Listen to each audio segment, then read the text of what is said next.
Marketing works by influencing a consumer to take action. It's much easier to succeed at this if we're able to focus our efforts on the right customer at just the right time. When we know who's most likely to buy from us and when they're ready to buy, we can spend less money marketing and increase our ROI. When someone looks for something online, their first stop is usually Google. And because they tell Google exactly what they're looking for, it's no surprise that Google can connect businesses with consumers looking for their product or service. Google Ads gives us the ability to show ads to people searching on Google or across the web with amazing granularity. Hi, I'm Brad Batesel. I'm the Chief Learning Officer at Madecraft, former Chief Marketing Officer, and I've been involved in marketing one way or another for the last 15 years. In this course, I'm going to help you understand the foundations of Google Ads. I'll walk you through the ins and outs of setting up your first account and launching your first ad. I'll draw upon my years of experience running Google ad campaigns for companies like Toyota, Lynda.com, and REI to share tried and true best practices. Whether you're building campaigns for a small business or a large corporation, you'll find the skills you need to connect with your customers online, all in this course. Let's get started.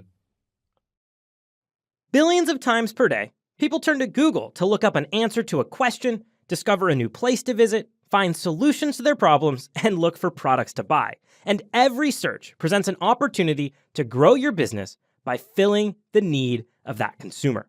Now, if you know the intent behind a need, well, then you can tailor your advertisement to persuade that consumer to take action. And you see, Google Ads is an online advertising platform that allows you to show up right when a consumer is displaying a need. It's built to put you in front of that potential customer at the right time with the right message. And you do this by identifying keywords, audiences, and even websites that are relevant to your products or services, and then bidding to show your ad in the right places. Now, to give you an example of this, I'm on Google.com, and I'm going to do a search for coffee subscription. You'll see right away there are over 400 million results. If we had launched a brand new coffee subscription website and we were using search engine optimization to try to move our site up through the organic results, we have a long road ahead of us. But with Google Ads, you can see advertisements are placed here at the top of the page. In this case, there's one ad labeled with ad in bold for drinktrade.com. Now, oftentimes you may see more ads appear at the top of the page. You may see ads along the side of the page. Ads can take up many formats on this page, but you can see that this advertisement has quite a bit of real estate at the top of the screen. And if I scroll down, I'd expect some ads at the very bottom of the listings. In this case, we have 3 ads here. As you can see, these ads are almost indistinguishable from the organic results, and this provides a powerful opportunity to immediately scale your marketing efforts. If I had to visit the grocery store for a loaf of bread, I'd probably say, I need to get bread, instead of saying, I intend to go to the grocery store. Intent is really driven by a need. You see, we need or want something, and then we're driven to take action. And people search Google in very much the same way. They lead with their needs and wants. And this is really important because when you understand the motivations of your prospective customer, really know what's driving them, then you can create a compelling ad that satisfies their need.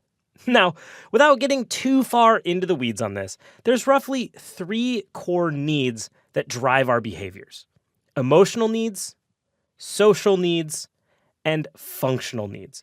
So if we see someone searching for best budget car for a teenager, well, they very likely have a functional need. They want education on that topic, help finding that vehicle, and reassurance that they're going to be able to meet that functional need. Now, if we see someone searching for best sports car, well, they very likely have a social or emotional need.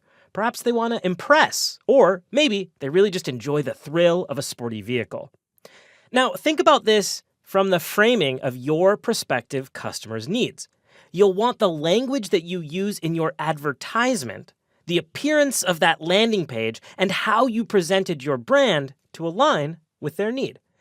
And there might be many ways that your product can solve those needs, which represents a great opportunity to have multiple ads tailored to each of those specific needs. For example, if we're marketing a hotel, well, we might have ads that target language around emotional needs, perhaps relaxation or sightseeing. We then might build ads around social needs, say access to dining, the prestige of the hotel, and special events. And then finally, we might have ads targeted at functional needs, cleanliness, price, and amenities. So your goal is to constantly ask yourself, what underlying need does this consumer really have? And how are my ads serving that need well? As a Google Ads advertiser, you're going to be gaining access to the Google network. And the network is divided into two main areas, the Google Search Network and the Google Display Network, which we commonly refer to as Search and Display. Now, the Search Network includes the familiar text ads that you've seen alongside search results. But these ads can also display on Google Maps, Google Shopping, and even websites that are search partners, such as AOL. And these are primarily bid on a cost-per-click model. Now, on the other side of the network, we have display. And with display advertising, you'll place text or image advertisements on sites around the web or even within mobile applications. Now, these banner ads can have different shapes and sizes, and you've likely encountered these as you've navigated the web.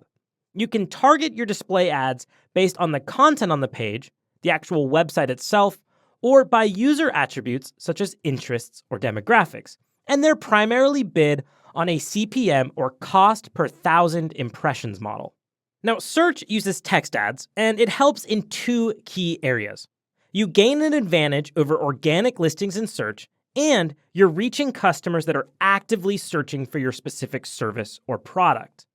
Now, as for display, you're going to use rich media and text ads to help in a few areas. You'll be reaching a wide range of customers with broad interests, building brand awareness and customer loyalty. You're increasing engagement with customers, and you have the opportunity to choose more specifically where your ads can appear and to what type of audience. Now, when you're just starting out, I highly encourage that you stick with the search network. It's easier to get configured, has a lower cost, and it is much quicker to deliver a return on your investment. Whenever Google serves an advertisement to a customer, it can appear in a variety of styles. And we refer to these as ad formats.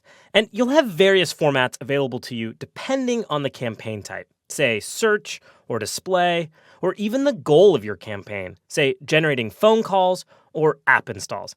Now, I'm not going to go over every ad format. Instead, let's talk about the most popular two ad formats within the search network: responsive search ads and call-only ads.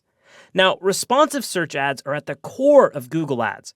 These are what you see most often when viewing search results. They'll include a display URL, headlines, descriptions, and in some cases, even images. While you may hear me refer to these as text ads from time to time, they're really so much more. Responsive ads automatically adjust their size, appearance, and format to fit all available ad spaces. So while only one ad layout appears to the viewer, you'll have the opportunity to also provide Google with multiple headlines, multiple descriptions, and multiple other assets. And then over time, Google Ads will automatically test different combinations and learn which perform the best. Now, the other common ad type are call ads. And call ads allow your customer to click and call directly from your ad. You'll be able to feature your business name, headlines, and still even a link to your website. And these are really, really useful for driving phone calls to your business when someone is searching from a mobile device. Now, because Google is driven to automatically optimize performance, any ad you create will be optimized for each viewer, giving you the best possible opportunity to achieve your advertising goals.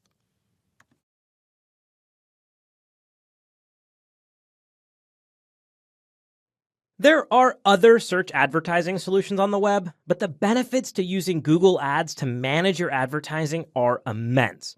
Google Ads offers tremendous reach, precise targeting, and almost limitless measurability. Now, Google also has tools that help you improve, but let's face it, it's really just where most people are going to find what they're looking for online. Now, Google Ads has many benefits, and the first is the ability to target your ads.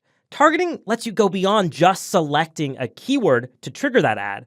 And for starters, you can set location parameters as broad as countries to as granular as individual cities. You can even decide if you want to target people in a particular location or even people searching for results tied to a particular location. You'll be able to target by languages consumers speak and a variety of demographic details such as marital status, education level, and even home ownership. You can even create audiences based on interests such as gardening or technology. Now, you can also set the day, time, and frequency of your ads, meaning you can show ads during certain hours of the day or even certain days of the week. And you also have a great opportunity to target devices. So this means that you can decide if you want your ads to show only on mobile, only on desktop, or both. Now, you have great control over your budget, and there's no minimum to get started with Google Ads. You can choose how much you spend per day, per month, and so on. And the great thing is, for the most part, you're only going to be paying when someone clicks your ad. Google Ads is primarily a pay-per-click model, and that has tremendous advantages. You can weed out bad advertisements based on the fact that they're simply not getting clicked. You won't be paying to discover or find out that your ads are uninteresting. Now, another key feature is the ability to measure your success. With Google Ads, if someone clicks your ad, you'll know. If they clicked your ad and then did something valuable to your business, say purchased your product, downloaded your app, maybe phoned in an order, well, you can track all of that too. By seeing which ads get clicks and which don't, you'll also quickly see where to invest in your campaign, and that in turn can boost your return on investment. All in all, Google Ads is a great platform, and it's definitely the go-to choice for beginners and professionals alike. Now, if you're weighing your options, I'd recommend you continue pursuing Google Ads, especially if this will be your first entry into pay-per-click advertising.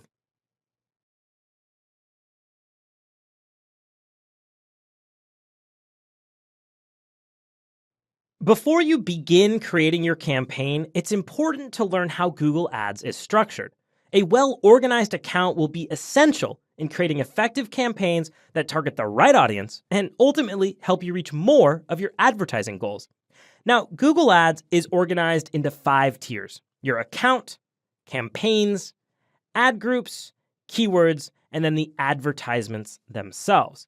At the very top, you have your account, and this is the information that you'll establish when you sign up: your email address, password, and billing information.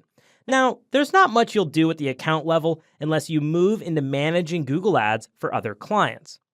Now, an account has to have one campaign and one ad group, but a well-structured account will have multiple campaigns and multiple ad groups. Your campaign is configured with a budget and a variety of settings that will determine when and where your ad appears. And campaigns help you stay organized. For example, an online clothing retailer might organize campaigns in the same manner that their website is organized. You might have a campaign for each product category, such as one for jackets and one for shoes. And beneath those campaigns, you'll have ad groups that add more granularity. Under jackets, you might have rain, winter, and snow. And under, say, shoes, you might have men's, women's, and children. This is how you can organize campaigns by category. But you can also organize campaigns by objective. Let's say that we're advertising a software company that provides online time tracking. Now, you might have 2 objectives. One could be to show up alongside competitors, and the other is to show up for people searching for time tracking software. Now, I could then create 2 campaigns to start with, one for competitors and one for time tracking software. And beneath that, we'd set up several ad groups. And the goal is to have tightly themed ad groups. This way, you're able to show ads that are really relevant to the consumer. So we could create an ad group for each competitor. Next, I'd set up ad groups for the different industries that the software is useful for under that time tracking campaign. This could be freelancers, restaurant owners, and customer service managers. I would imagine that freelancers would be using different keywords than, say, restaurant owners. I think you get the idea.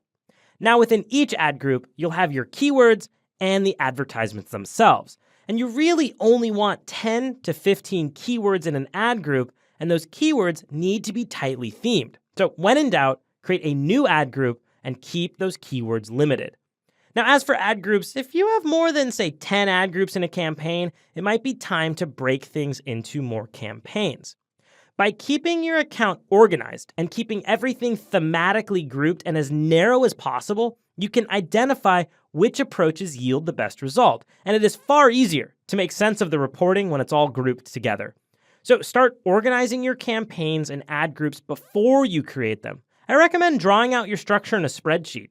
It's better to start by being too specific than too broad. So consider creating several ad groups that are very targeted. And if you aren't getting enough traffic, well, you can always loosen up that targeting.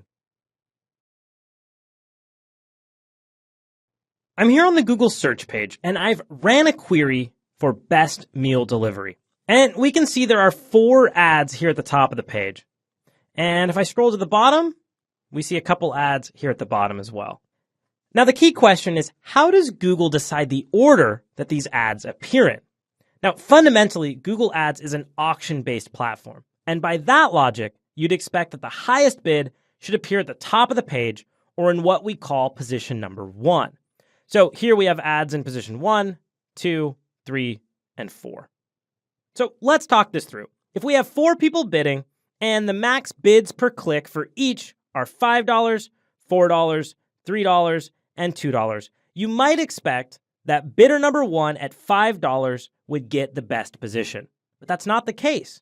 The winner is actually determined by what we call ad rank. Now, I'm going to simplify quite a bit, but the score is essentially calculated by looking at the maximum bid and multiplying it against your ad quality score. And your ad quality score is based on a variety of factors. The first is your expected click-through rate. Google is going to make an educated guess on how often people are going to click your advertisement. From there, we have your landing page experience. Your advertisement is only useful if your visitors can find what they expect once they click over to your site. Your landing page must be incredibly relevant to the ad, easy to navigate, and transparent on how you're collecting and using your customer data. Now, they'll also determine your ad relevance by analyzing the language in your ad as it relates to what a user is typing into Google. And this really prevents people from simply buying their way into unrelated keywords. Google also has extensions that you can add onto those ad units. For example, you might add a phone number or include recent reviews from customers. Leveraging these extensions will increase your quality. So Google takes all of these factors and calculates a quality score, and that score will be based on a scale of 1 to 10. Now, we don't know for certain how Google will calculate your final ad rank, but for the sake of this example, let's just assume that they take your maximum cost per click bid and multiply it by your quality score. So let's say that we have 4 advertisers bidding. We have orange brand, green brand, yellow brand, and blue brand. Let's assign them each maximum bids of $5, $4, $3, and $2. And then let's assign the quality score as if Google provided it. We'll set that to 2, 6, 9, and 7. So we can run our simple formula and multiply these numbers together to achieve our ad rank of 10, 24, 27, and 14. So ad position number 1 will go to yellow brand, even though they had a lower bid. Ad position number 2 will go to green brand, even though they had a higher maximum bid. And if your rank is just too low, well, then you cannot appear at all. So in our example, even the highest bidder likely won't be displaying their advertisement. The orange brand has such a low ad rank, they may not even appear. Now, it does get a little bit more complicated. Google uses a variation of what's called a second price auction. So you're only paying just 1 penny more to beat the advertiser with the next highest ad rank. This means that your bids will automatically be adjusted for you. And Google's doing this to encourage you to bid your true highest amount, knowing that they'll always correct the bids to be in your favor. And that's roughly how Google manages its auctions.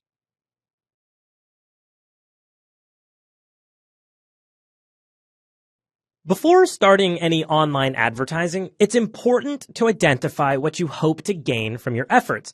Do you want to increase traffic to your website, drive more phone calls through your sales team? Would you like more customers to come through your doors? or maybe for people to learn about a very specific product.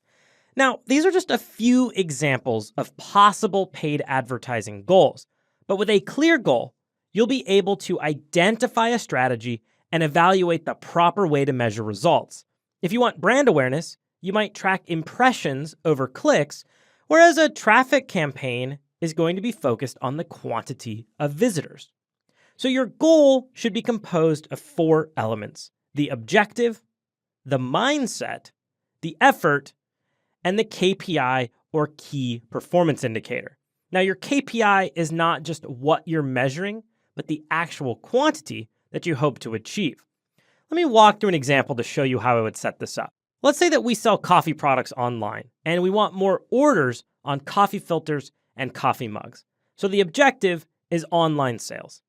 The mindset is reassure me. The consumer just wants to know that they're going to get a good quality filter. The key effort will be to sell filters. And then the key performance indicator is to say that we're going to sell 100 filters by October. So let's look at a second goal. The second goal is to sell mugs. And we'll do this again with an online sales objective. The motivation this time is impress me. These are the best mugs money can buy after all. And the KPI for this will be 200 mugs sold by December. So we now know that we have to use an ad format that'll drive traffic to our online store. And now we'll need to know that we have to have a method for tracking our mug sales and our filter sales prior to launching this campaign. Now we also have some key deadlines to pay attention to. Now this methodology will help you not only organize your campaigns, but it provides you with a tangible goal. You'll have to work to modify budgets, tweak those campaigns, and refine your performance so that you can meet these goals. And if you fail, well, that's okay. Failure is how you learn. I always say that failure is money spent on education, and money spent on education is never wasted.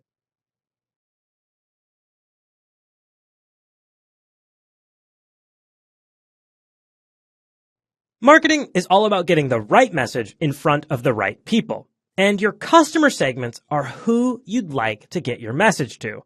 But to figure out how to message, you need to truly understand these customer segments. And that's where personas come in. A target persona is a fictitious person that you describe that represents your target group really well. So instead of figuring out how to message to customer segment 1A, you're building a campaign for new graduate Jenny. Now, for every advertising campaign that you build, you'll need to have personas attached to it. And personas should fit on a single page and provide a snapshot of the customer that's quick to digest. And they usually look something like this. Let's go ahead and build one together. You're going to start with 4 questions about your ideal customer. Who are they? What needs do they have? What barriers do they need to overcome? And what motivates them? Imagine you're marketing for a company that sells eco-friendly organic diapers online. Here's how you might answer these questions. One of the ideal customers might be a woman between 28 and 35 years old who lives in an urban area, works full-time, and has an interest in healthy living, yoga, and connecting with other moms. Her needs are to be environmentally responsible, increase her free time, and to continue to advance in her career. She also wants to get outdoors more. But she faces some obstacles. A lack of time, often making it harder to find eco-friendly products, a distrust of big box retailers to source responsibly, and anxiety around what products are safe for her child. Now, she's motivated by advice from moms in her peer group, validation from any certification organizations, easy and quick shopping experiences, and companies that align with her values. Now, once you complete this exercise, you want to make this fictitious person feel real. So add a picture and a name. Creating these target personas makes it easier to imagine the person you're marketing to. You'll find creating your ad campaigns and crafting messaging is much easier when you have this persona. It is a powerful exercise that you can do even limited time and resources.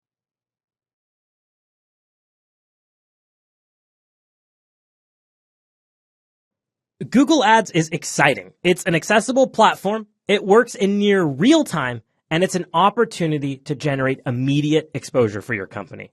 But it's very likely you're not going to get an amazing result with your first step up to the plate. Every business is unique, so there isn't a one-size-fits-all approach. Successful Google Ads campaigns require persistence. You have to spend money, look at the data, refine your campaign, spend more money, look at the data again, and repeat this process. In fact, your first month might be incredibly frustrating. You might see lackluster clicks, no phone calls, meager sales, and you're going to be looking at your Google Ads dashboard, questioning everything. The good news is you're not alone. As a career marketer, I too encountered this same struggle with almost any new campaign I launched. So my goal is to help you set some realistic expectations so you're on the path to success. And so you'll know when to keep on pushing forward despite the nagging feeling that you need to throw the towel in. Now, a typical Google Ads campaign will hit its stride in about 3 months. And here's why. In month 1, we're making educated guesses and collecting data. You'll launch your campaigns, and then you'll start asking all sorts of questions. How's my click-through rate? What about the bid price? Are we running out of money? Are we not spending all of our money? You'll be making changes and reviewing the performance to better understand your specific market. And it's very common to lose money in the first month of advertising. There isn't a special software program, a secret book, or a crystal ball that can tell you what's going to work for you.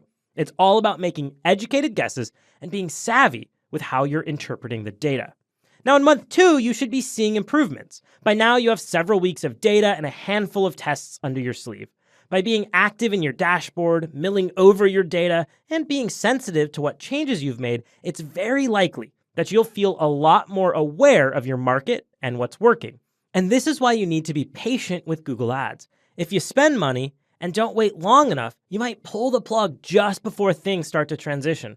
Let that data sink in. And in month 2, you can start closing the gap. Now, perhaps your goal was to drive traffic, and by month 2, you've dialed that in, but the traffic is too expensive.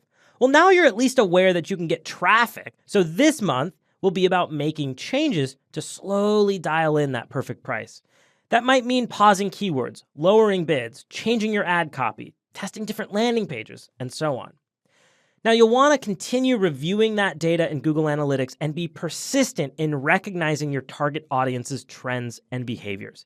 It's usually around the 3rd month that you'll really see a return on investment. With the data, the tweaks, and the attention you've been giving your audience, things typically fall into place. And from here, it's all about scaling and creating larger KPIs. Now, whether you're going to spend $100 or $10,000, the process is very much the same. Decide what you're willing to spend to get the knowledge that you need.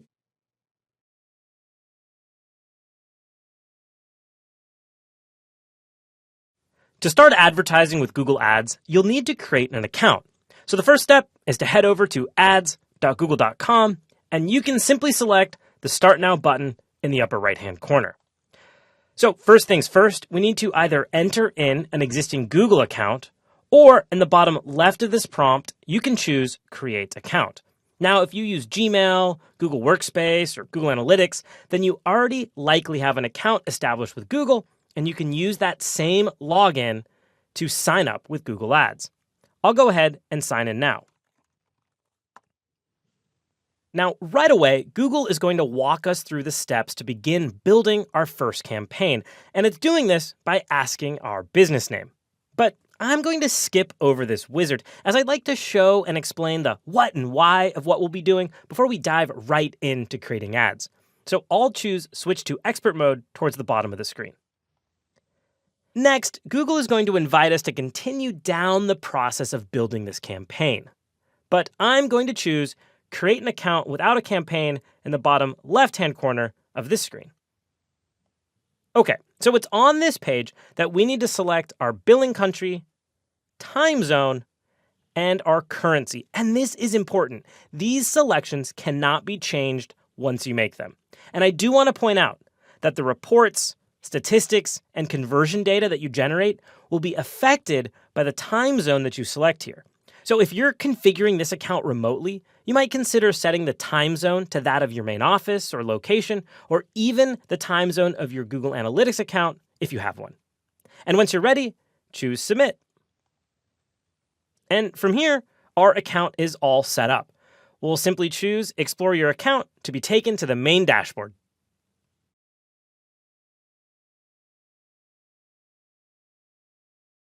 Let's take a minute to get familiar with the overall structure of the Google Ads interface. And it can take a while to get used to this interface, so if you find yourself getting lost, I promise that's normal. As you use the platform more and more, how data is nested and where everything's tucked away will become far more familiar. But let's see if we can speed up some of that familiarity. Now, when you're first starting out, you'll enter into Google Ads and all of this will be blank. But I've created some campaigns and generated some data so you can see how this might appear once you've begun your own advertising.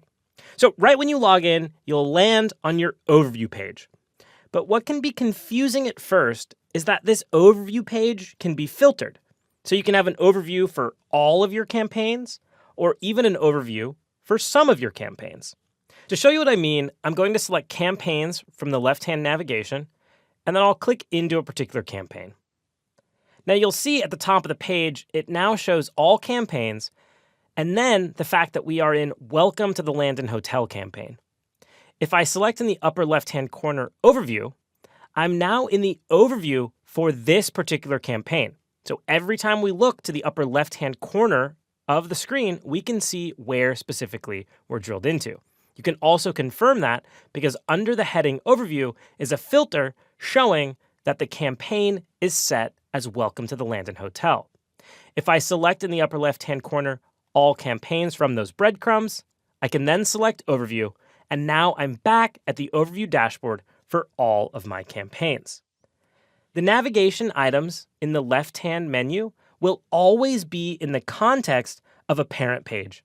So again, if I select into campaigns, I select into a particular campaign, and now I choose keywords from the left-hand navigation, I'm now looking at keywords for this particular campaign. Again, I can select all campaigns in the upper left-hand corner. And now when I choose keywords, I'll be looking at keywords across all of my campaigns. It's important that you keep this in mind because changes that you make once you're drilled in will impact either everything at a global level or very specifically the campaign or ad group that you've selected.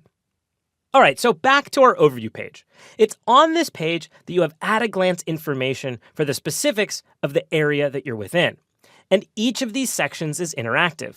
For example, in this view, I can select clicks, choose a different drop-down item, and immediately this chart changes to show me impressions instead of clicks. And I can see that graphed out. As I scroll down, we'll see various cards that provide additional context, and all of these are also interactive. Now, when it comes to the timeline of the data that you're looking at, you can select the date in the upper right-hand corner. If I select the date that appears, I can choose from a variety of options. Yesterday, this week, the last 7 days, for example. And when I drill into that selection, the data will change to show me the insights based on that period of time.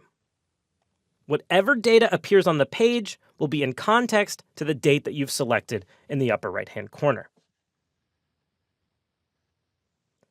From here, you'll also be able to find a flyout menu on the far left-hand side of the screen, and it's controlled by selecting the arrow to expand and minimize. This panel gives you quick access to all of your campaigns in a very filterable format. I'll go ahead and close out that menu. Now, in the top right-hand corner of the screen, you'll see several important options. First is search. And when you select search, it's going to bring up a prompt that allows you to search for anything that you might be looking for. In this case, let's say I'm looking for the billing page. I can simply type in billing, and I'm going to see everything that matches. It could be a campaign, or it could be something within tools and settings. In this case, the billing settings.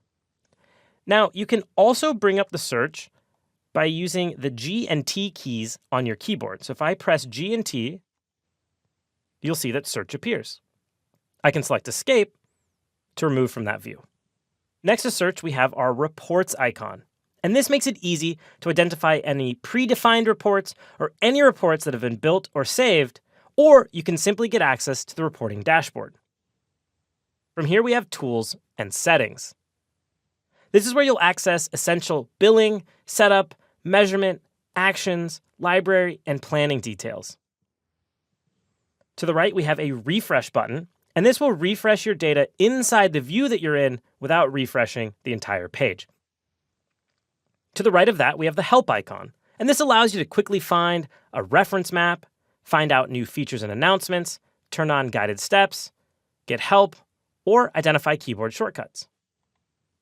And then to the right of that is a little bell icon, which has a red circle from time to time, which indicates if you have a new notification. And these will show up as suggestions or announcements that can help you better understand how things are performing in Google Ads.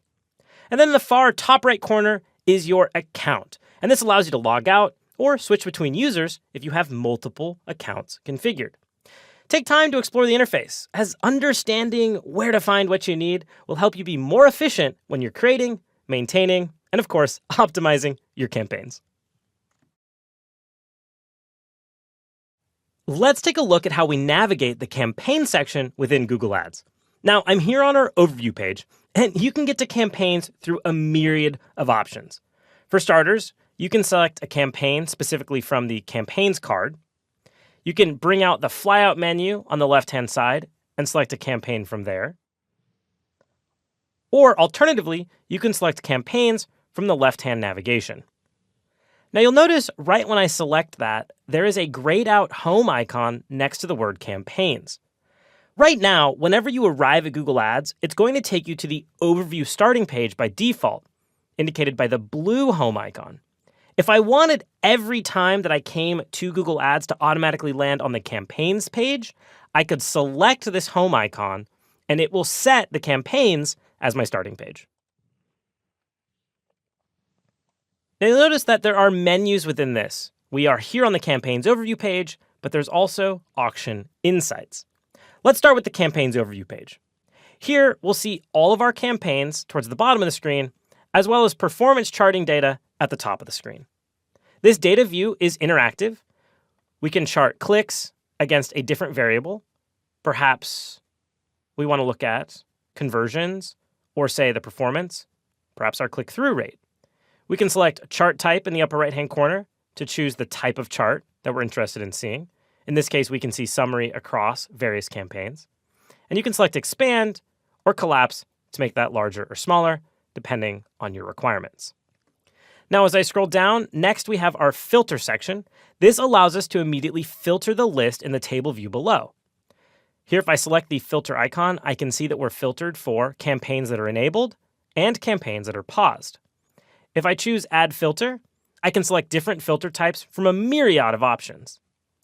I can also click on Campaign Status, where it says Enabled and Paused, and choose what campaign statuses I'd like to filter for.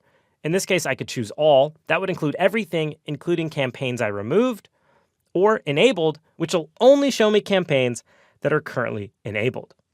Now, looking at this table from left to right, the first option is the checkbox. And here we can select one or multiple campaigns, and a menu will appear that allows us to make bulk changes.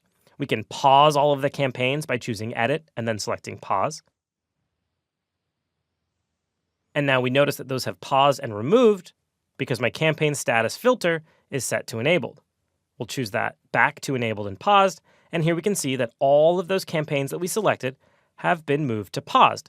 And that brings me to the next point, which is these icons. So we have an icon for Enable, which is green, Pause, which is a gray pause icon, and then Remove, which is a red X. And selecting that will remove the campaign. So here we can see a campaign that is enabled, and if I toggle next to paused, I can choose Enable from that menu there. Next, we can see the type of campaign based on this icon. These are search campaigns, as we can see the search icon, and likely we have a search and display campaign.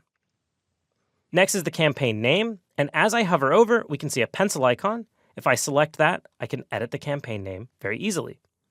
To the right, we have the budget, which is set at a daily amount for each of these campaign types.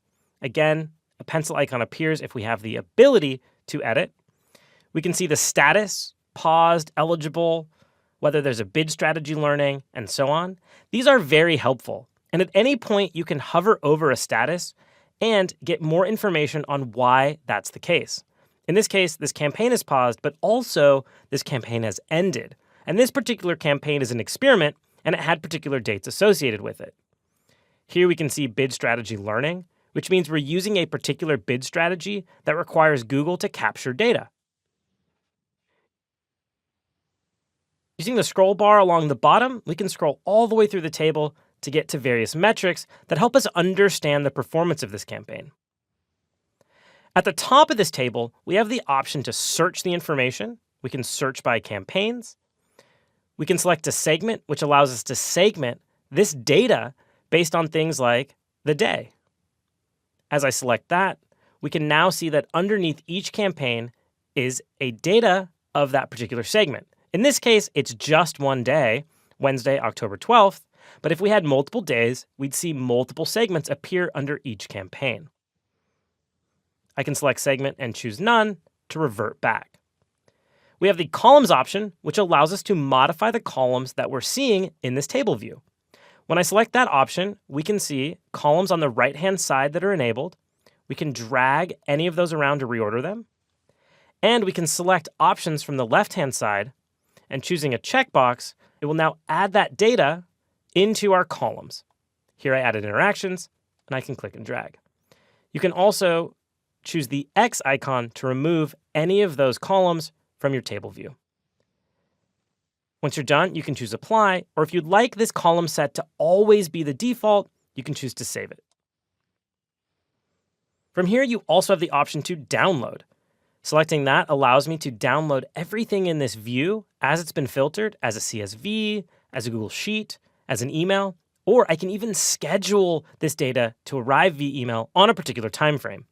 You also have the ability to open this in Report Editor, which gives you a very fast and quick way to begin generating reports. Selecting Expand opens up the table, giving you an easier way to look at that information. Then I can choose Collapse. And then, of course, the three dots for more give you the ability to have some additional features. And that's it. It's really that straightforward to navigate through all of your campaigns and all of your data. And most every view in Google Ads has a chart view at the top of the table and then a table filled with informative data that can be sorted, searched, and downloaded.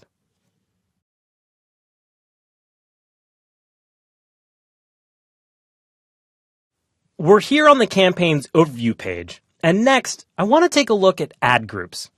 To get to ad groups, we can drill into a particular campaign. In this case, I'll choose Welcome to the Landon Hotel from the table below.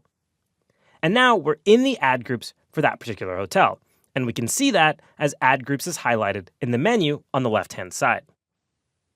Or we can navigate ad groups from the main menu. I'll select all campaigns at the top of the screen. And then from the left-hand menu, I'll choose ad groups, and this will take me to the ad groups across all of my campaigns. Now, across Google Ads, whenever you see a plus icon, that's where you can create something new. Within ad groups, we could create an ad group. If we were in campaigns, we could create a campaign. Inside of ads, an ad, keywords, and so forth.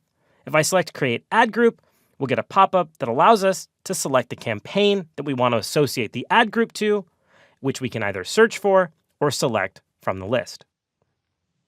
As you can see, it's very straightforward to find and interact with ad groups. One of the most important aspects of Google Ads is, well, the ads that you're running. And you'll manage those ads from the Ads and Extensions menu, which you can get to by selecting Ads and Extensions from the left-hand navigation. Now, for starters, I'm in the All Campaigns view, which we can note at the top of the screen, which means I'm looking at all of the ads across all of my campaigns, which can be a little unwieldy. Ordinarily, you might look at those in the context of a particular campaign or ad group, but there's plenty of benefit to looking across all of your ads from time to time. Now, for starters, we can look at the status column, and here we can see the green bubble, which indicates that these ads are enabled. And of course, just like campaigns or ad groups, we can choose to pause, remove, or enable specific ads. Each section, campaigns, ad groups, and ads, can be enabled or disabled depending on what you're trying to accomplish. Now, one thing that's really important about ads is to look at the status column. Oftentimes, we're trying to identify issues within a particular campaign or ad group. In this view, it looks like all of these ads are running because they're green. But if we look over to the status column, we can see that some of these ads are not eligible.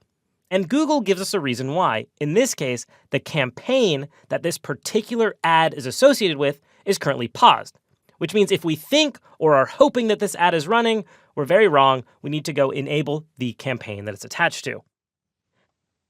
Now, from this view, you can interact with each ad by selecting the edit icon, the pencil that appears when you hover over with your mouse, and that'll take you into the wizard to edit that particular ad type. And each ad type can be different, which means that the wizard that you're using will also look and feel a little different based on the data that you need to influence that particular ad. I can choose the X in the upper left-hand corner to leave this view. Now, much like ad groups or campaigns, we can also select the plus icon in the blue circle, which will bring up a menu that allows us to pick a particular ad that we'd like to create. In this case, I can select responsive search ad, and then we'll need to associate that with an ad group. We can start by selecting a campaign on the left-hand side, and then the ad group from the column on the right-hand side. That will then allow us to begin creating that ad, and it will associate that ad into that particular ad group, which rolls up into that campaign. Now, another section that you'll interact with quite frequently is keywords. So from the left-hand menu, I'll scroll down and we'll select keywords. You'll notice from the left-hand menu that keywords is broken into a variety of sections. We have search keywords, negative keywords, search terms, and auction insights. Now, search keywords are all of the keywords that you are using to trigger a search. Now, negative keywords are what you're using to prevent ads from showing up when that particular keyword is used. And search terms is going to show you the actual search terms that are used to trigger your ad. I'll select search keywords, and we can explore this together. Now, much like all of the other sections, this table provides us very specific details. We can see the keywords, we can see if they're enabled, we can see the match type, and we can select edit to quickly edit that match type. So if we'd like to take this broad match keyword and convert it to exact match, we can do just that. And Google will automatically apply the brackets to turn that into an exact match. Now, another section you might find particularly interesting is auction insights, and we'll select that from the left-hand navigation. Now, auction insights will help you understand how you're performing in comparison with other advertisers that are participating in the same auction. Now, in this case, we don't have any data, but typically you might see the type of advertisers and how many impressions they are taking in that particular auction. Anyway, take a minute to explore ads, keywords, and auction insights, as you'll be spending quite a bit of time in each of these sections. The majority of your advertising will use keywords as the primary method for attracting customers. And keywords are words or phrases that are used to match your ads with the terms people are searching for. These will be the true foundation of your campaigns. So selecting high-quality, relevant keywords for your campaigns is critical. Now, a big mistake that you'll want to avoid is making the assumption that keywords that mean roughly the same thing will perform the same. Let's say you're in the pre-owned vehicle business. This might be an industry term, but if you're selling to a typical consumer, well, they're not using that language. They'll be searching for used cars. And that keyword pre-owned vehicles is not the same keyword as used cars. There are about 600 times the number of searches on the term used cars over pre-owned vehicles. So there is a huge advantage to using the language that your customers are already using. The airline industry is another great example. They might reference low fares in their marketing language, but in reality, customers are talking about discounted flights or cheap flights. So as you go about researching keywords, you want to be sure that you're speaking the language of your customer. Now, the best advertising is specific. So instead of pushing our message to the masses, we want to push our ads out to those very specific people that we know are interested in what we have to offer. And if we know that our personas are, say, teenagers using slang or jargon, then we need to focus on using slang or jargon in our keywords. Now, to arrive at great keywords, the first step is to think like your customer. Imagine what they're searching for. These are the terms that you're going to use. Think of specific search words for each category of product or service that you have available and use personas to get in your customer's head. Remember, you want to know how they're thinking about that product or service. Now, the second tip is to organize by theme. Group all of your keywords into tightly connected themes. And as you look at that list of themes, see if you can break them up into sub-themes. And again, the more thematic, the more grouped things are, the better results that you'll have. So if you have an ad group for, say, men's boots, you would want to get more granular and create themed keywords, such as men's rain boots, men's work boots, men's motorcycle boots, men's fashion boots, and so on. In fact, you might even find yourself grouping those into their own deeper themes. And finally, be specific. A generalized keyword is going to get you irrelevant matches. Boots would be a bad keyword in general because it has no context. People that are typing in boots might be looking for boots for themselves, for their dog, or Boots, the pharmacy in the UK. So it's better to be specific and get about 5 to 20 keywords per ad group. And most importantly, just take your time. Keywords are one of the most important elements in your Google Ads process.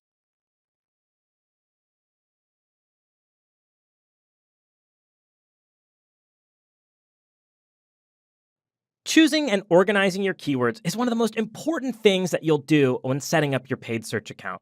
So you'll need to start by brainstorming a seed list of keywords. Now, you can look at the metrics later and change and evolve them as you scale and refine your campaigns, but you need a place to start. So to get that initial list of keywords, start by visualizing your audience. Put yourself in their shoes and think about them sitting in front of the computer. What are they thinking? What might they be looking for? And how are they going to go about searching for it? Now, one of the easiest ways to start brainstorming on this exercise is to let Google do some of the work for you. Let me show you. Here on the Google homepage, we have the opportunity to start typing search queries. Let's say that we're making a keyword list for our fictional hotel, the Landon Hotel, and this hotel happens to be opening a new location in San Francisco. So I want to start thinking about keywords that might be associated with this hotel that someone is going to be searching for. So I could just start typing hotels into Google. And here we can see that it begins to auto-complete my search. It's suggesting that I type hotels near me, or maybe hotels Santa Barbara, or hotels tonight, or hotels in all of these cities that are near where I am. But we know that we're interested in hotels in San Francisco. So let's type hotels San Francisco, and now things get really interesting. All of a sudden, we have some interesting ideas.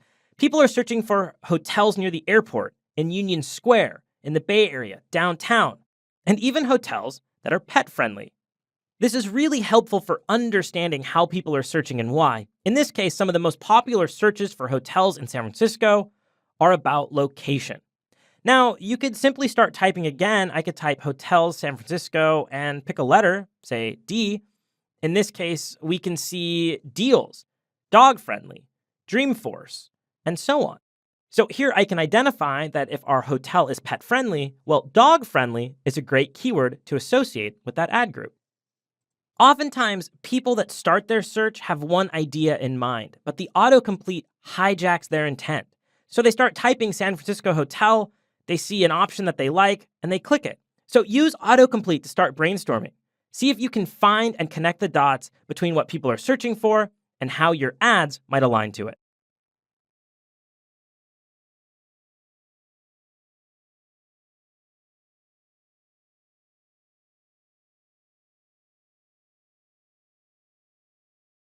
As you continue to brainstorm keyword ideas, you'll likely want to turn to several additional tools to help you out.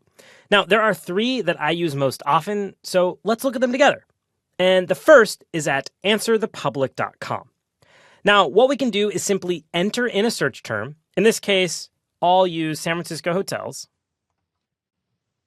and then choose search. What this does is immediately give us a variety of ideas.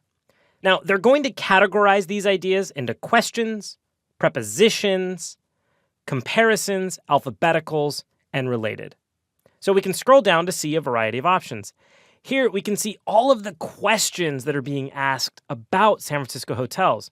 What hotel has the best view? What's the most famous hotel? What are the most popular hotels? And so on.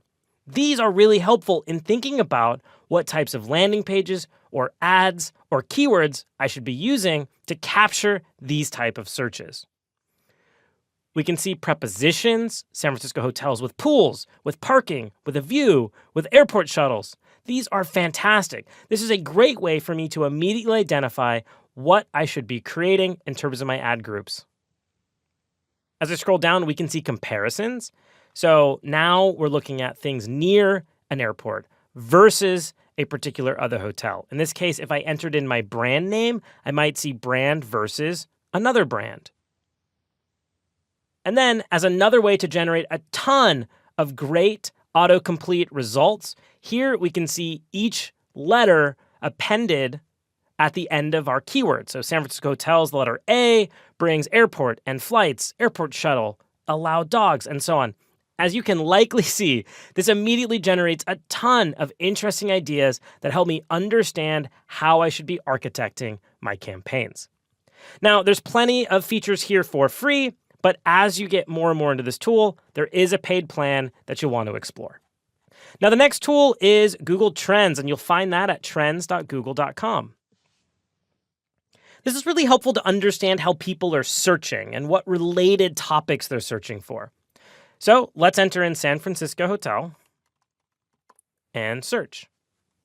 Now, for starters, we can see our search term in the upper left-hand corner, and we can see a variety of parameters. Here, we're looking at data in the United States, but we can also select worldwide. We can choose the view for the past 12 months across all categories, and we're simply looking for web search. Now, as I scroll down, we can see interest over time. This helps us understand a little bit of seasonality, so we can see that there's more interest in the summer than in the winter. We can see interest by subregion. We can see related topics. So here we can see hospitality companies, an arena in San Francisco called Chase Center, and so on. We can see related queries. What are other things being searched for around this topic? In this case, it looks like a lot of particular brands.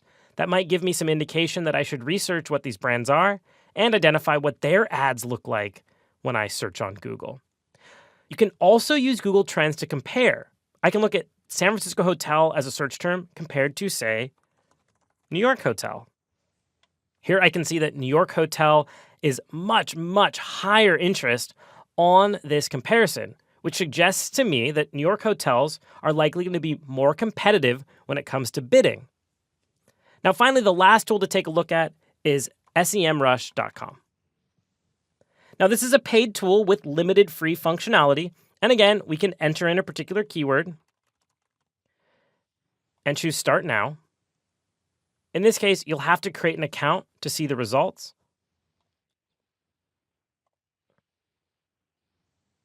Now, without needing to sign up for a trial, simply entering in with an account on the free plan, you immediately see a ton of interesting insights. Here I'm at Keyword Overview, which helps me understand all the variety of keyword variations, questions, related keywords, but we can also look at the type of search results in the organic. But we also have the option on the left-hand side to choose advertising. And what this would allow us to do is enter in our competitor's domain, and then we can look at all of their strengths and weaknesses around their campaigns in order to improve our campaigns. We'll understand their activities, their ad spends, and their ad copy. So not only are you getting keyword ideas, but you're also getting ideas for your ads and where there might be white space to compete. Now, these are only a fraction of the tools that are available to you, but these are a great starting place as you begin to brainstorm your keyword lists and your advertisements.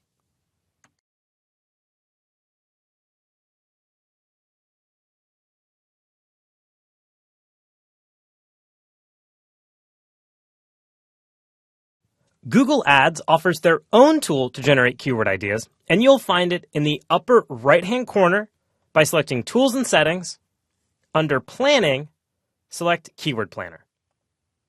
Now you'll find that Keyword Planner has two options. You can discover new keywords, or you can get search volume and forecasts based on a list of keywords that you provide. I'm going to start by selecting Discover New Keywords. Now here we have two tabs. Start with Keywords or Start with a Website. In the Start with Keywords tab, we can enter in a topic and then enter a site to filter unrelated keywords if we'd like, and then we can select Get Results. If we choose Start with a Website, we simply enter in our URL, select Get Results, and Google Keyword Planner generates ideas based on our website. So let's try this out. back to start with keywords, and I'll search for San Francisco hotels. I'm not going to enter in the website. I'll simply choose Get Results. Now, right away, we're presented with a table view packed full of ideas. And each row is going to represent a keyword idea.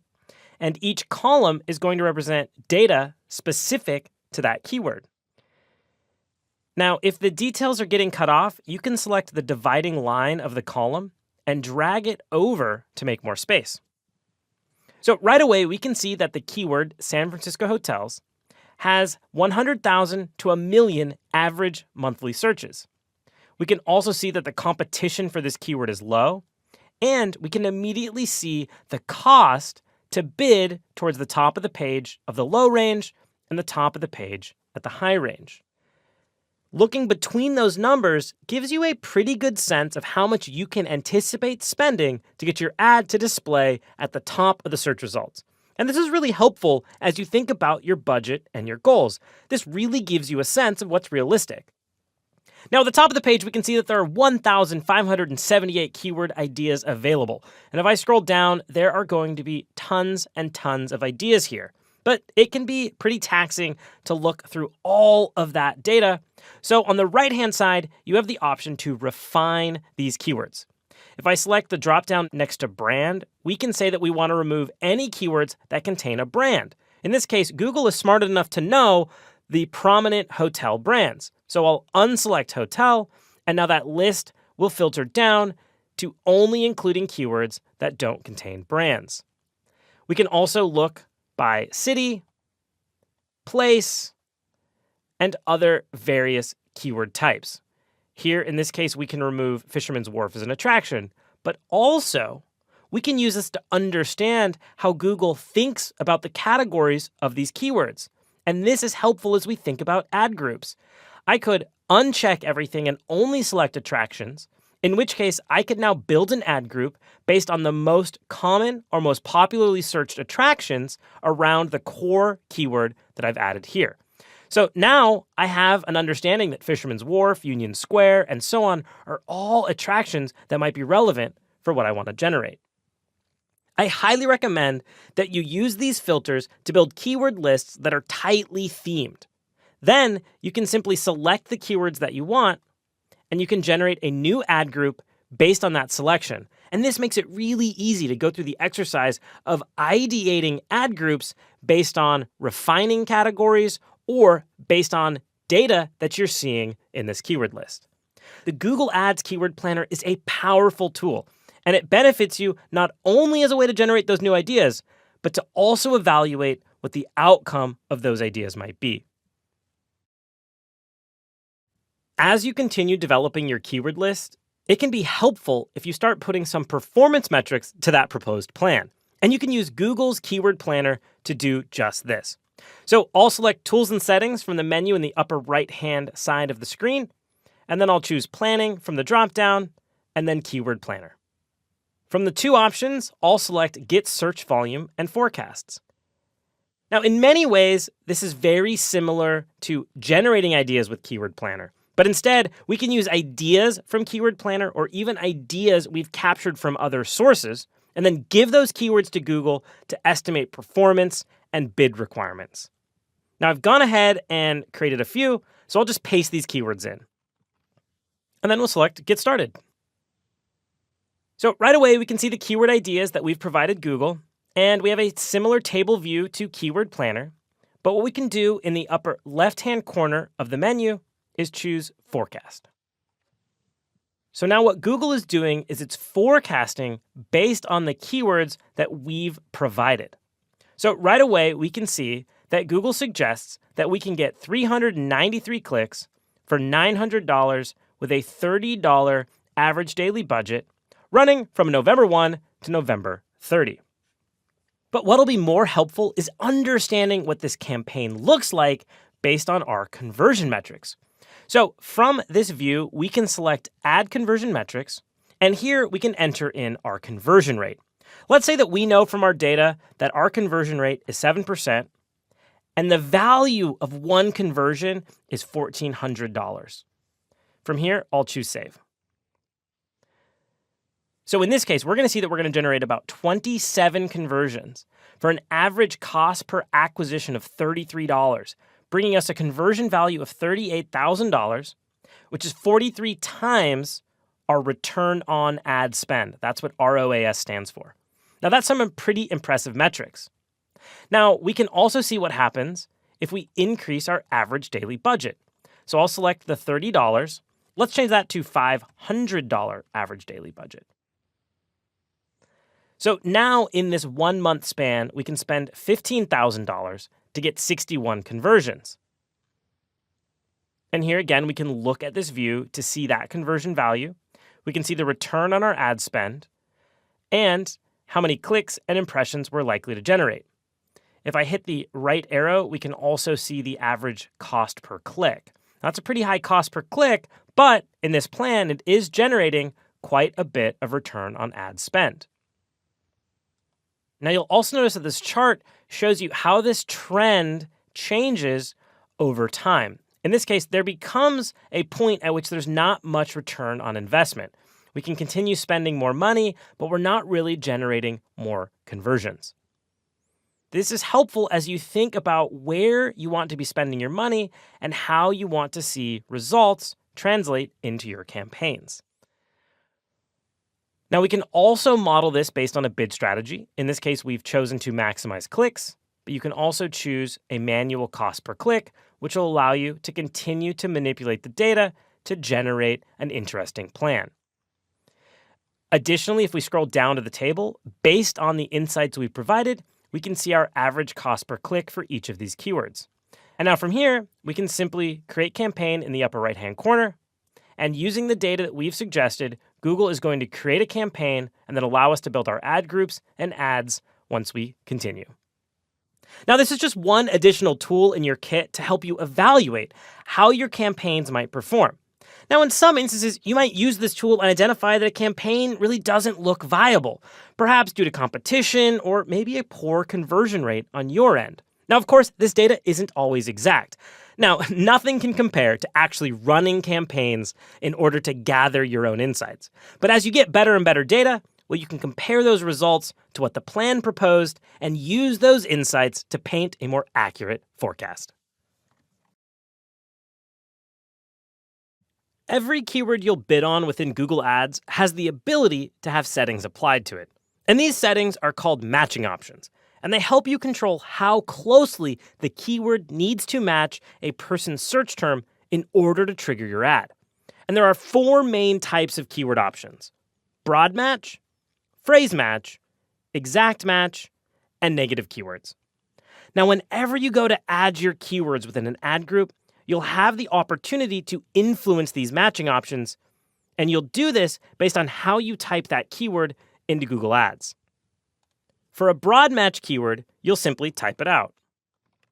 For a phrase match keyword, you'll place quotations around it. For an exact match, you'll place the keyword within brackets. And finally, negative keywords are added by adding the minus symbol before the keyword. As you develop campaigns in Google Ads, you'll encounter each of these keyword targeting types, so becoming familiar with them is incredibly important.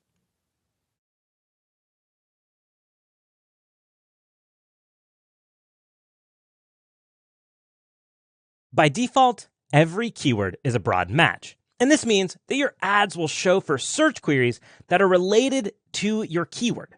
In fact, your keyword doesn't even have to show up anywhere in the search query. Your ad can appear for searches that are synonyms, misspellings, or simply deemed relevant by Google. This means that broad match casts a wide net, but it can also bring in a lot of irrelevant searches. So let's look at some examples. That way you can better understand how broad match works. Let's say you're bidding on a keyword of, say, baseball hats. This means that you'll match with search queries of sporting hats, drawings of baseball hats, baseball caps, which is a variation of hats, and even embroidering a baseball hat. But it will not match for, say, purple hats. And you can see how this is very broad.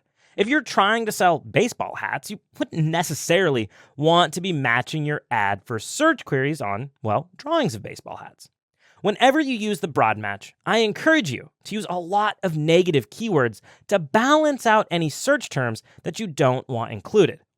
And be sure to keep tabs on your search keywords reports. This way, you can see exactly which searches triggered an ad to appear. That way, you can evaluate if your broad match keywords are performing as you intended.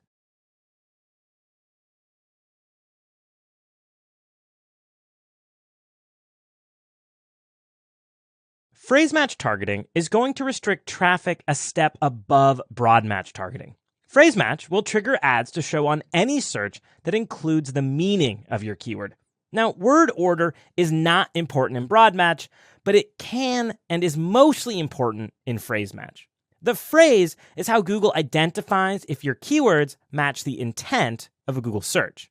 For example, the phrase match keyword airline ticket LAX to LHR will cover searches like cheap plane tickets LAX to LHR, but it will not trigger your ad to show for, say, a search that changes the meaning. In this case, it could be airplane tickets LHR to LAX. In this case, Google understands that you want travelers going from Los Angeles to London and not the other way around. Now, you'll create a phrase match by placing quotes around your keyword. Let's say that we put quotes around baseball hats. In this example, we could match for searches on hats for baseball, and this is an example of where the word order can change because it doesn't impact the intent or the meaning of the phrase. You can also match for buy designer baseball hats, blue baseball hat, baseball hats with elastic, but you will not match for searches on who makes hats for baseball or baseball cleats and blue hats. Phrase match gives you the ability to be more directive with Google regarding your intent, but you're still reliant on Google to determine what searches mean the same thing as your phrase. So it is still a great idea to pair negative keywords with phrase match so you can continue to tune your searches while casting a wider net.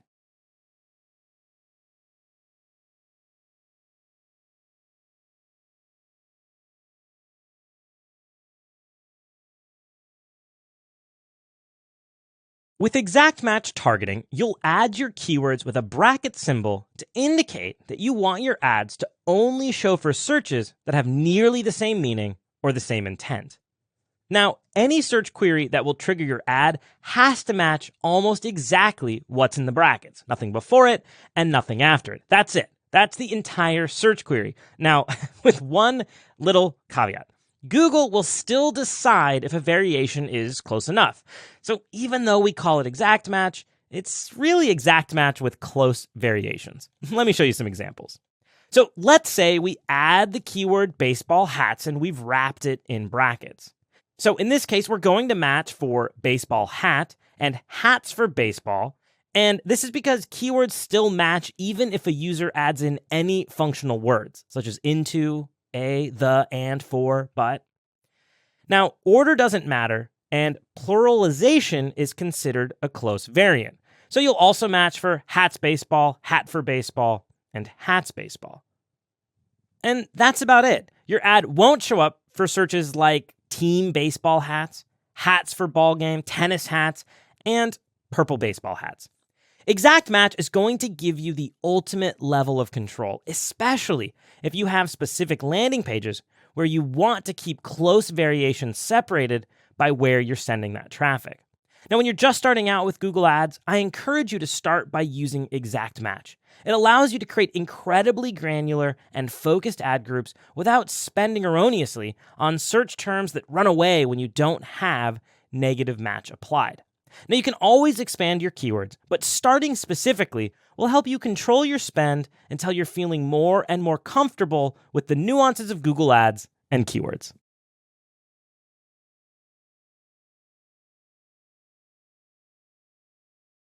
Another incredibly important but often overlooked type of keyword match is negative match.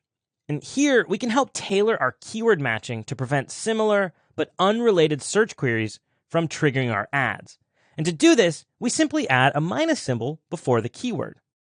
So if we were running a campaign targeted at, say, selling baseballs, we might add minus hats and minus bats, which means anytime someone does a search for baseball bats or baseball hats, the ad won't appear. Now, this is incredibly generalized, but I think it helps illustrate how this works. So essentially, negative keywords are letting you filter out irrelevant traffic. And keep in mind that negative keywords don't match variants or other expansions. Negative keywords are treated exactly as you input them. So if you had a negative keyword match for baseballs, you would still be showing your ad for searches on baseball. So if you're seeing a keyword report that shows searches that are still triggering ads for what you thought were negative keywords, double check that you've matched them exactly. Negative keywords are how you'll tune broad match and phrase match, so be sure you're thinking of ways to leverage them as you build your campaigns.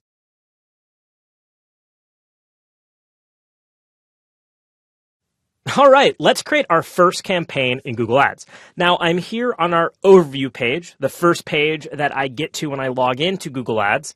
And from here, I'm simply going to select New Campaign from the upper left-hand corner. Now, right away, we are presented with a list of campaign objectives. And these objectives correspond to what you want this campaign to achieve. Are you looking to generate sales, drive leads, generate website traffic, and so on? Now, once you select your goal, in this case, I'll choose website traffic, you're going to be presented with a variety of conversion metrics that you'd use to determine if your campaign was successful. For example, we likely want website traffic to turn into phone calls or to turn into purchases. Now, as you set up conversions inside of Google Ads, these campaign setups will inherit those conversion actions and their values. So I'm going to skip over this and choose Continue. Now, from here, we're prompted to select our campaign type. And our campaign type is dictating how we'll work to achieve that goal or objective. Since we've selected website traffic, we can decide if we want to drive traffic through search, through display, through shopping ads, and so on. Now, for your first campaign, I'd simply suggest selecting search.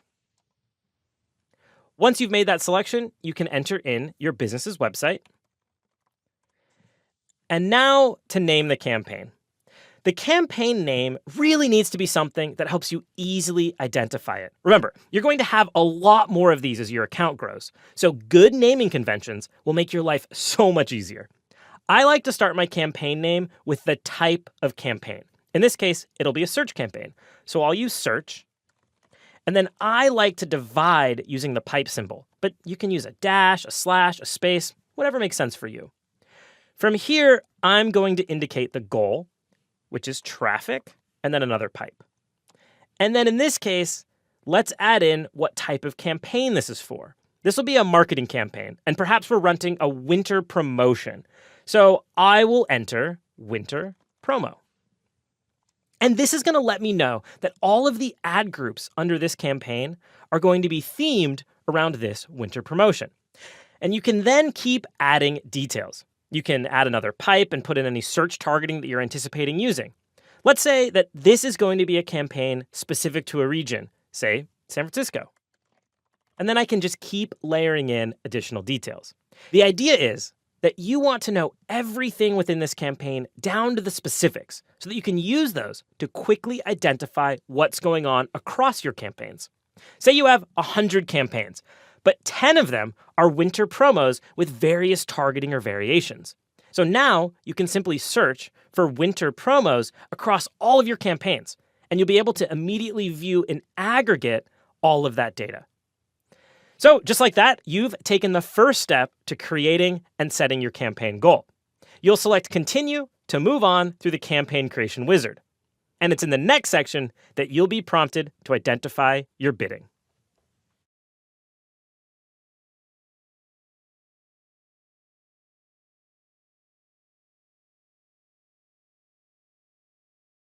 In order to invest in paid marketing, really any marketing, you'll need to understand the value of your customer.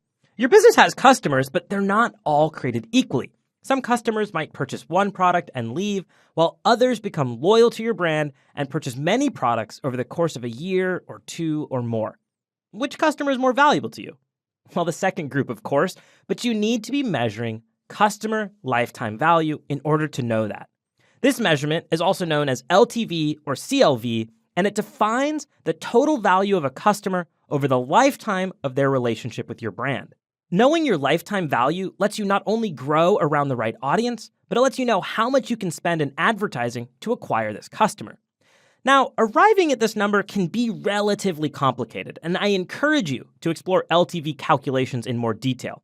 But in general, you can get pretty close with the following data: your average annual purchases per customer, your average markup, and the average number of years that you retain a customer. Let's say we're selling dog toys online, and we pull up our e-commerce data, and we see that most of our customers have made 2 transactions over the last several years. And we'll say that the average order is $80. So we'll multiply that by 2, which reveals our revenue is $160 from an average customer over the lifetime of their relationship with our store. But we can't calculate LTV on revenue. It has to be calculated on profit.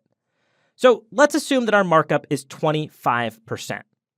In this case, we'd profit $16 per sale, or $32 for both transactions.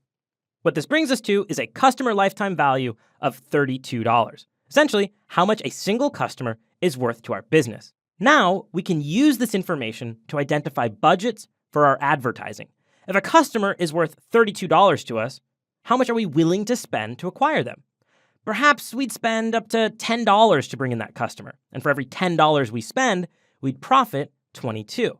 So now you can start running paid ads and work to optimize those to a customer acquisition cost no greater than $10. LTV is an important metric to have on hand, and it's one that you'll use quite often in your paid marketing endeavors.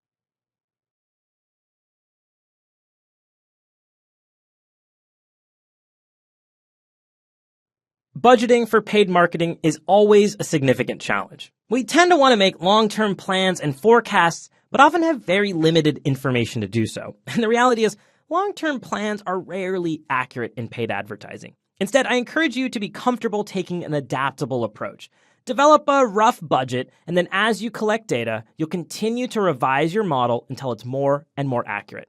Now, to be honest, there are hundreds of methodologies for deciding how to set up your bids for paid marketing spend. So I'm just going to give you a starting place when working in a cost per click model, and then you can build from here. So let's say we're running a hotel, and we're willing to pay up to $100 to get someone to book our stay. We'll call this our target cost per acquisition. Now, a good place to start is to set your target cost per acquisition at 1/3 of your customer lifetime value. Now, we can't set our maximum cost per click to $100 because, well, then we'd pay $100 for every click, and we know that every click will not result in a sale. So we need to figure out how many clicks it takes before someone will make a purchase. To start, I encourage you to look at your current conversion rate for your online traffic. Loosely, you can take the total number of sales from a particular channel, say direct website bookings, and then divide that by the number of total visitors for that same period. And that'll get you your conversion rate. Now, let's say that our hotel converts 8% of the traffic that visits the website. Now, realistically, pay-per-click advertising conversion rates are typically much lower than what you'll see from direct. So we'll cut that number in half. Call it 4%. Eventually, you'll get real data on how your ads perform and can adjust your model from there. But for now, you'll have to make loose assumptions to see if you can build a sustainable paid strategy. We do a lot of experimenting in marketing, and you have to spend money to get that data. So let's start with that assumption that 4% of the people who click our ad will make a purchase. So to arrive at our maximum cost per click bid, take your maximum cost per acquisition and multiply it by your estimated conversion rate. In our case, that's $100 times 4%, which gives us $4 for our maximum cost per click. Now, when it comes to determining your overall budget, you'll have to evaluate how much you're comfortable spending and how many sales you need to achieve your goals. Now, to give you some perspective, the average cost per acquisition with Google Search is $60, and a typical small business will spend between $4,000 and $9,000 per month in paid advertising. So don't be afraid to find a starting place, test your campaigns, and adjust your model as you scale.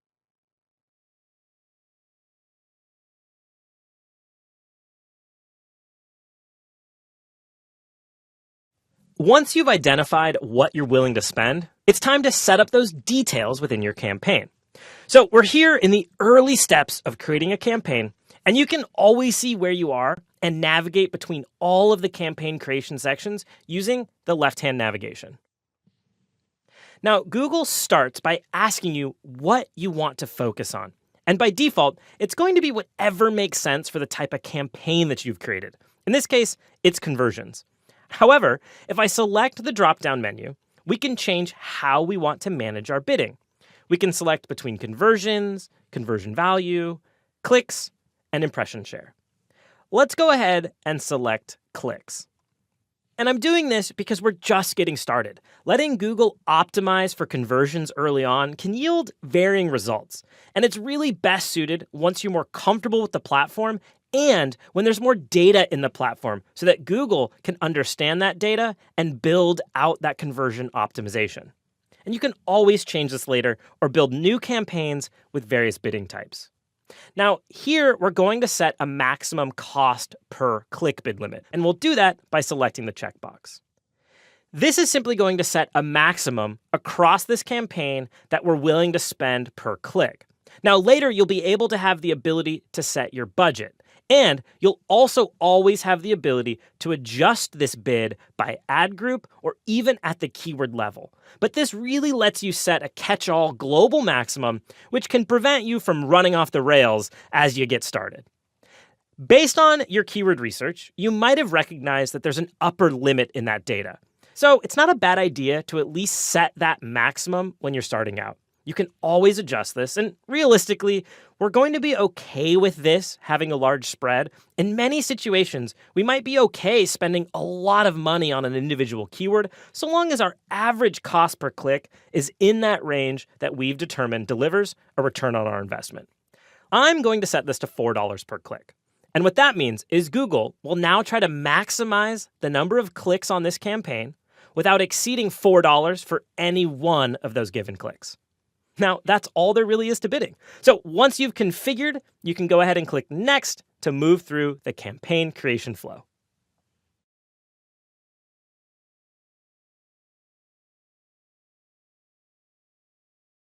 Moving through the campaign wizard, you'll have the option to configure networks, locations, languages, and audiences. We'll start with the networks. Here, you'll be selecting where you want your ads to appear. I recommend that you start with the search network. In this case, I'm going to unselect Include Google Display Network. Let's move on to locations.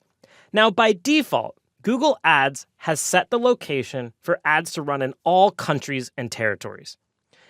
Now, that's pretty broad, and I recommend that you narrow this down as you're starting out. Now, these options will vary based on where you're located, but for me, I can select to refine my targeting to the United States and Canada, just the United States, or I can enter another location.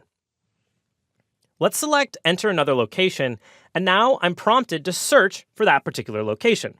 Let's say I want to target San Francisco. As soon as I type in San Francisco, I'm shown a variety of matches.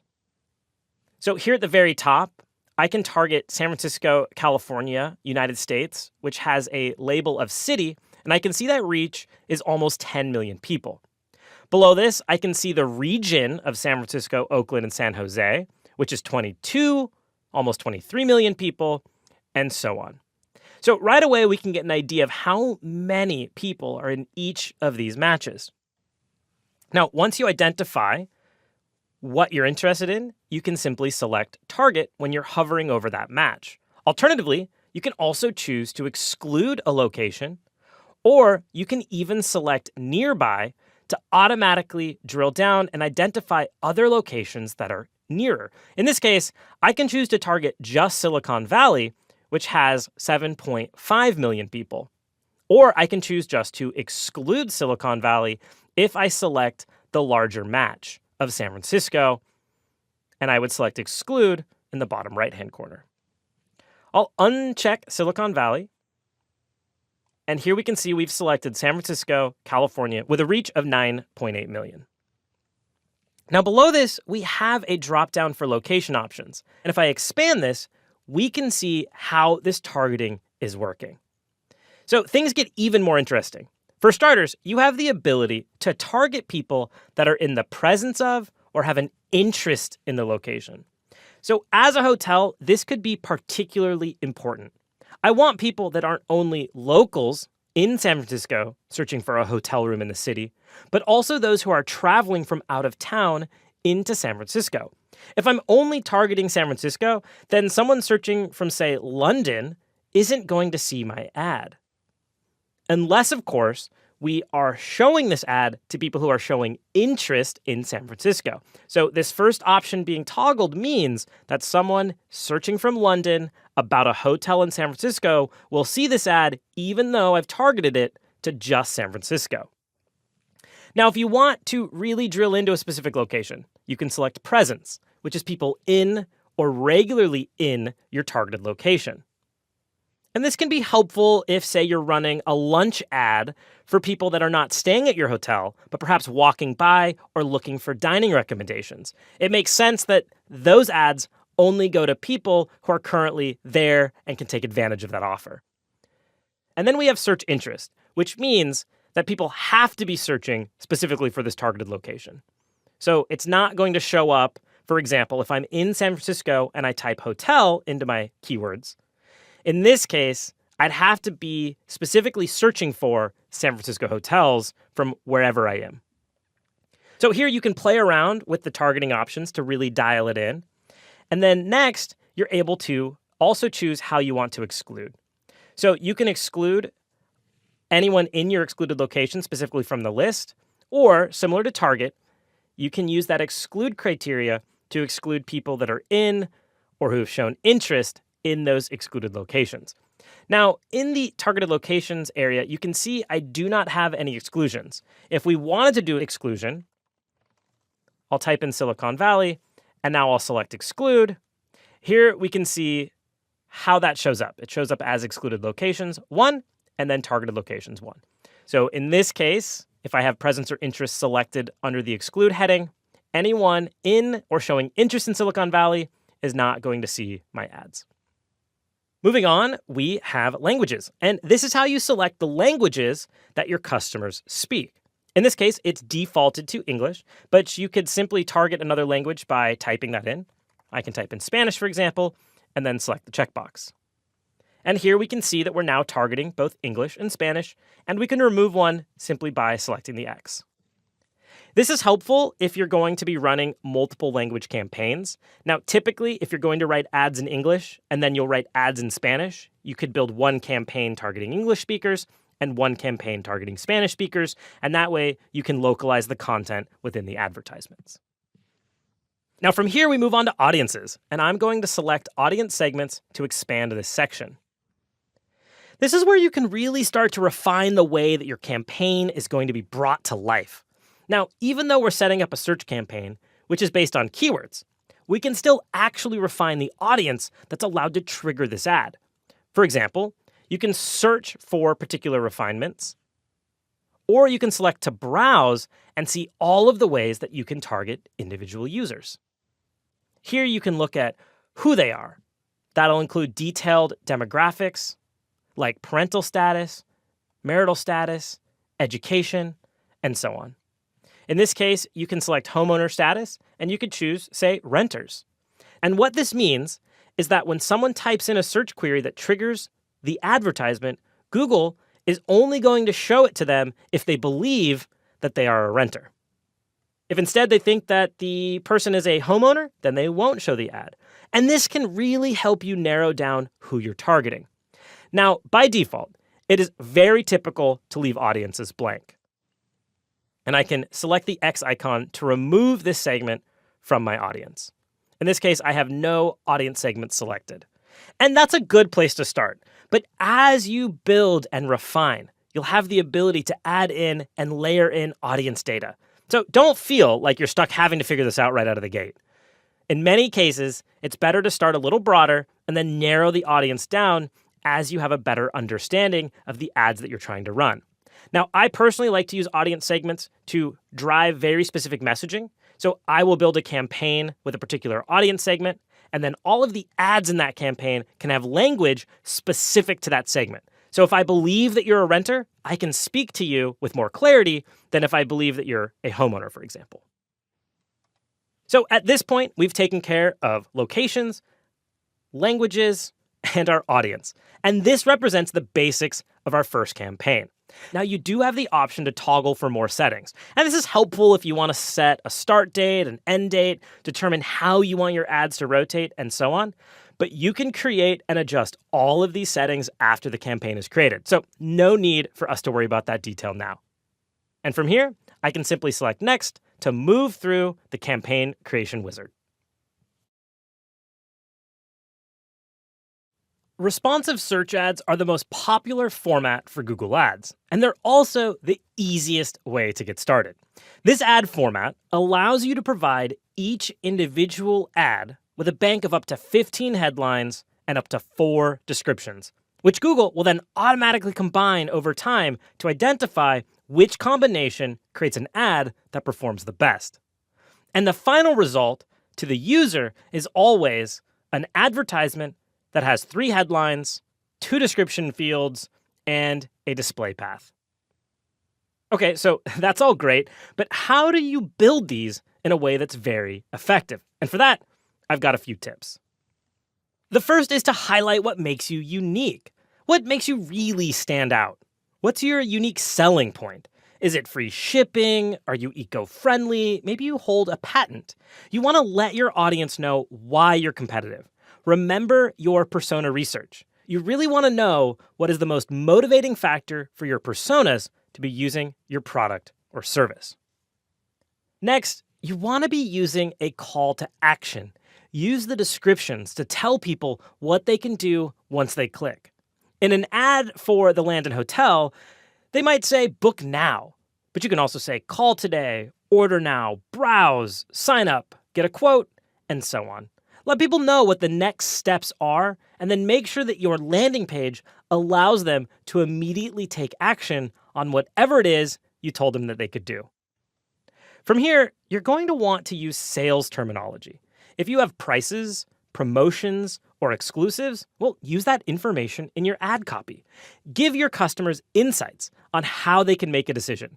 You might want to let them know that you have a limited time discount, or that you're offering a 25% off sale today only. Now, you can also pre-qualify your traffic by adding in pricing information. Say that the Landon Hotel starts at $300 a night. Well, they could include that in one of the ads. That way, anyone who sees the ad knows that if they're not willing to spend $300 a night, well, then they don't click on the ad, which saves the advertiser money. Now, from here, you're going to want to be matching your ads to your keywords. The biggest motivation to having your ad groups tightly themed is so that you can include the keywords you're targeting directly into your ad copy. If I'm bidding on the search term San Francisco hotel deals, I want to make sure that hotel deals appears in the copy of my ad. First, it's because that'll demonstrate ad relevance. It's what the person searched for, and therefore they can see that this ad is immediately relevant to them. But secondly, in many situations, Google will bold the keyword that shows up in the descriptive text, and that'll draw even more attention to it. Now, from here, you're going to want to match your ad to your landing page. The easier it is for your customers to find what they're looking for, the better your results are going to be. And you don't want to just drive traffic to your homepage. Make sure that traffic is being directed to a page that matches what the ad says. Not only is this beneficial for your customers, but it actually also improves your ad rank for the ads that you're running. So the closer that your ad matches the landing page, the better Google will treat your advertisement. And finally, you want to be experimenting. Create multiple ads for each ad group. Google Ads is automatically going to favor the best ads in an ad group, which will help you develop and improve your campaigns as you continue to generate new ideas. Remember, keep those ad groups really tightly grouped to a theme of keywords. And there you have it. Take a minute, sit down, and start generating ideas to build your first text ads. Once you have your campaign configured, it's time to focus on setting up your ad groups. Your ad groups are going to contain your keywords, ads, and even the bids that you'll be managing. Now, I'm here on the Keywords and Ads section, continuing through the campaign wizard. But I do want to take a moment to show you what happens if you left or if you leave this page at any point. So I'm simply going to choose the X icon in the upper left-hand corner, and you'll notice that Google is going to automatically save that campaign. Now, here from the overview page, I can scroll down and I can see that there's a card for a draft campaign. Or from the left-hand side, I can select campaigns. And then from the campaign list, I can see the campaign that we were working on is labeled draft, and there is a yellow icon to the left of it. I'll simply choose finish. And this will take us back to the wizard. Now, here I'm on the bidding page, but if I hover over the navigation on the left-hand side, I can select Keywords and Ads, which takes me right back to where we started. So we're here at the first step of creating an ad group, and that involves developing the keywords. Here on the left-hand navigation, we can see that I am in the keywords area, highlighted in blue, and the next thing we'll do after we create the keywords is to create the ads themselves. Now, before we jump into keywords, let's start by giving this ad group a name, and we'll do that by selecting the pencil icon next to ad group 1. I'll highlight that text, we can delete it, and now we can go ahead and type in our name. Because you're going to have many ad groups under each of your campaigns, you want to create very specific names. In this case, this is a search campaign with a goal of website traffic. And this is all going to be running under that theme, under that campaign target of winter promo. And then finally, we need to think about the theme of this particular ad group. How is this ad group going to be tightly related to all of its keywords? Now, we are creating an ad for a fictional hotel in San Francisco, and one of the big issues in San Francisco, as someone who has visited, is parking. That's something that you're going to be thinking about if you have a car while you're there. So let's build an ad group specifically about the parking amenity at this hotel. So now we're going to begin to enter in the keywords that will trigger the ads for this ad group. As I scroll down, Google is automatically going to suggest a few from our website. They've suggested London hotels, cheap accommodation, and so on and so forth. And this is likely coming from a section on our website. I can go ahead and just delete those. So let's add some keywords specific about parking. All right, I've gone ahead and put in some keywords that I've created ahead of time. And you'll notice that these keywords are missing their modifiers. Some are very specific, and they will benefit from being wrapped in brackets as exact matches. Now, I personally really like to start campaigns with exact match keywords and then broaden up from there. And Google is going to remind you of the various match types at the bottom of the entry box for the keywords. So I'll go ahead and wrap these in brackets. Now, over on the right-hand side, you're going to start to see Google create daily estimates. And this is going to adjust as you add in more information. Here, you can see we're not expected to get any clicks. And there are a number of reasons this might be. It could be that our bid is too low, and that's what Google is suggesting. Or it could be that our keywords are far too specific, which is also another problem. We can also see that Google is suggesting a weekly cost of 87 cents and an average cost per click of $2.59. Now, whether or not this actually pans out, we'll have to see. This is helpful to give you some indications, but no data is better than the data that you capture yourself. So I'm simply going to close this box and worry about that once this campaign is running. Now, as you scroll down, you'll notice that Google is going to provide you with the ability to add more keywords. If I select View, it's going to suggest all sorts of keywords that might be related to what I typed in or simply related to my website. In this case, none of these are relevant for me, so I'm simply going to choose Cancel. But it's never a bad idea to explore other ideas and see if anything captures your interest. So at this point, we've now created our first ad group. And the next step will be to create the ad itself.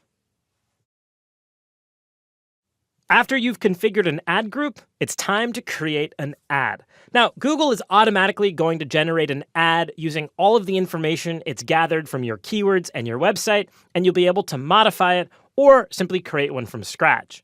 From within the campaign wizard, I'm going to select the ad that's been created, by selecting the pencil icon to edit it when I hover over that advertisement. It's here that we're in the ad creation wizard for our responsive search ads. Now, all text ads in Google are going to be responsive ads. So the first thing that we see on the right-hand side is a preview of what we'll be creating. And there is also a toggle in the upper right-hand corner to switch from mobile preview, which is selected as it's highlighted in blue, to desktop preview, which I'll select, and it will show us what that ad might look like. Now, the arrow icons at the top allow us to toggle through the various combinations because, as you might recall, Google responsive ads allow us to generate a variety of headlines and descriptions that Google will mix and match to create ads. Sometimes it's helpful to toggle through these to see if the ads that are being generated make sense as they've been combined.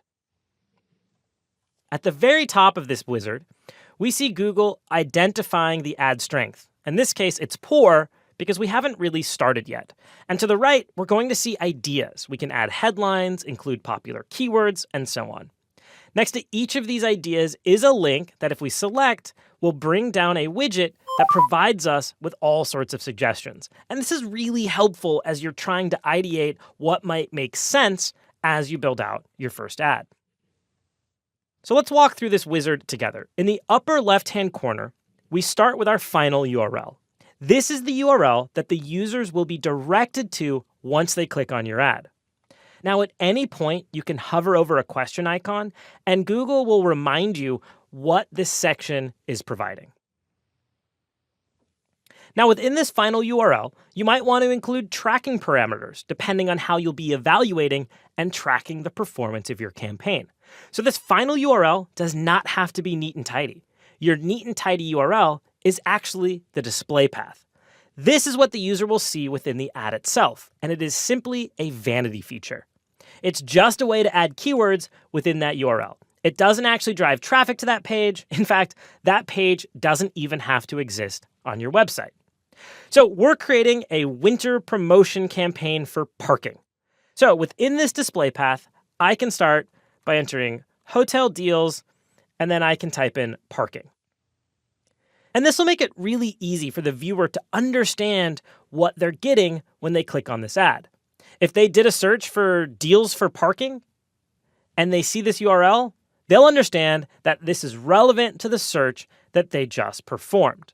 Now, you'll notice that these are character restricted. So below each of these fields, you can see the number of characters I've entered, in this case 11, out of how many total characters I'm allowed, which is 15. So each of these fields allows you 15 characters. So you can play with this until you get a display path that makes sense for your objective. Now, as I scroll down, I see the opportunity to add calls. Now, Google is going to modify what you see in this panel based on your campaign type. Because phone calls were added as a campaign goal, so I can select this call button to introduce another ad type into this responsive ad. In this case, I'm going to select X and I'm going to continue on and skip this option. We can always add that call asset at a later time. So now we're getting to build the headlines. Now again, Google has automatically generated a variety of headlines, and we saw how those were laid out in the ad preview. Now, much like our display path, each headline is character restricted, and we can see we have up to 30 characters, and the automatically suggested headline has 23 characters in it. At any point, we can simply delete and add in a headline.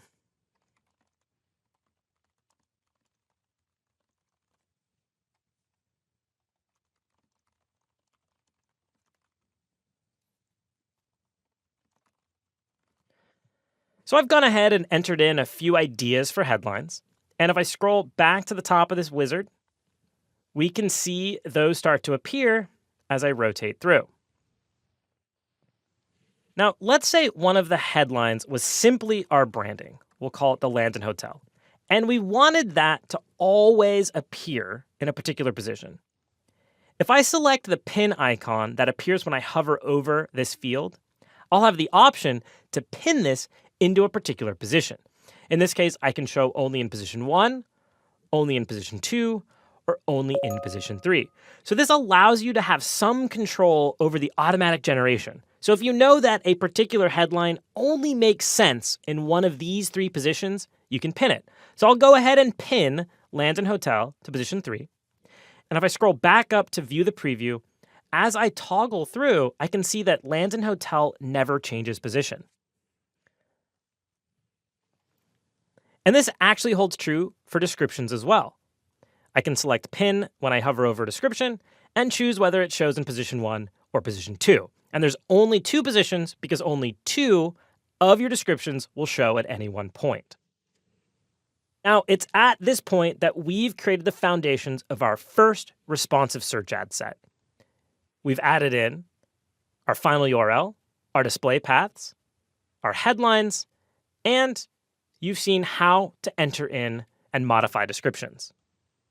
From here in the wizard, Google is going to offer you the opportunity to add all sorts of assets to enrich in this ad. Before you finish creating an ad, you'll have the opportunity to add assets or extensions. And these are a way that you can extend the functionality of your ads to include